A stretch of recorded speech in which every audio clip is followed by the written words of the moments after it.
You know what's funny? I kind of had a thought the other day when I have been eating just a load of takeout or I'm getting really just crap food. I just tend to feel a bit worse and I don't feel as energetic, which of course food plays a big part in. But what a lot of people don't talk about is how it can also affect your creativity.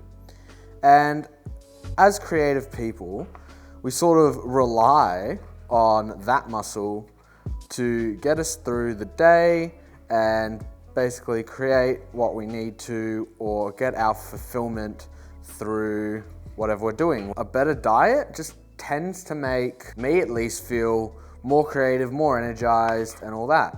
Everyone knows you need good brain function for creativity. Well, what food are you eating on a daily basis? Are you eating a lot of processed foods? Are you eating a lot of whole foods? Are you eating a lot of protein or not a lot of protein?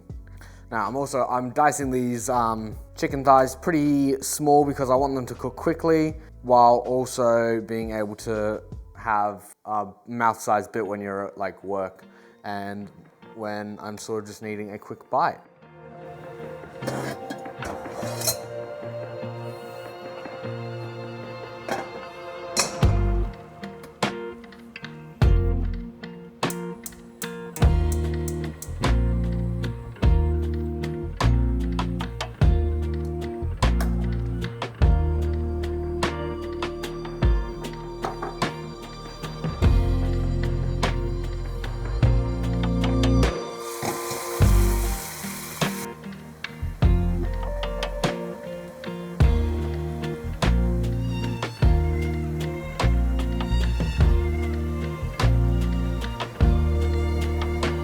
So basically just before I started cooking, I wanted to search up some research papers to see if this was even a thing that actually happens. Like, the better quality food you eat, the better brain activity you have, the more creative you are day to day. And I seem to found a pretty good one from, where is it from? The National Library of Medicine. This is a US-based website, and the article is called "Can Eating Make Us More Creative? A Multi-Sensory Perspective." Now, I can link that down below. The reason I think this is actually a very good paper is it also goes into a bunch of different research papers further down in its glossary by showing this research that people should focus on not just eating nutritious food, but also eating more whole grain foods. Now, like, the mac and cheese is pretty not real. Like, you can make real mac and cheese, but I don't have the time to make it. This is basically what I would call a 30 to 40 minute lunch that I can easily prepare on a Sunday after doing a lot of activity, and I just need it ready for the week. I use the Kraft mac and cheese per serving. Now, the serving size is 8 on the packet. I'm gonna turn it into 6, so these will slightly change, but per serving it's 780 kilojoules, which is this many calories. There's 6.3 grams of protein, 1.5 grams of fat, 0.8 grams of that being saturated, 35.8 grams of carbs, and 4 grams of that being sugars, and 180 milligrams of sodium. So would it be considered a overly healthy meal? No. But is it something quick and easy that a mum and dad could make before the work week, where you need something that is still pretty high in protein? Obviously, the chicken thigh is pretty high in protein. Let me grab out that packet.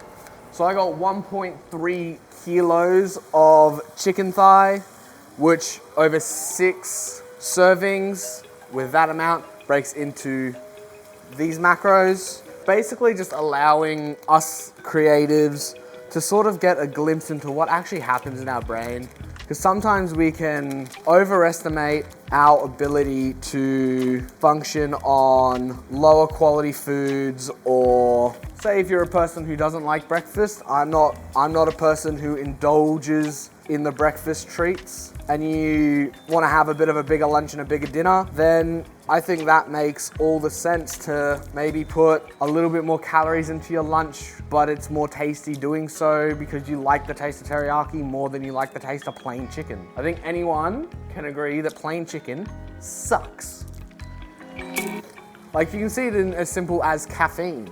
Like, if someone doesn't have caffeine and they're used to drinking caffeine, it becomes a very serious, like, they need the caffeine to have the energy, whereas someone might not always drink caffeine, they don't have a very high tolerance to it. As soon as they have like a coffee, they're bouncing off the walls, or they have like jitters because they're not used to having that caffeine level. It affects them in a different way. And when it comes to thinking about your diet and your lifestyle, when it comes to what you eat, what you drink, and all that type of stuff, it's about doing stuff in the moderation where it's not gonna affect you negatively when you go and do things that you need to be ready for.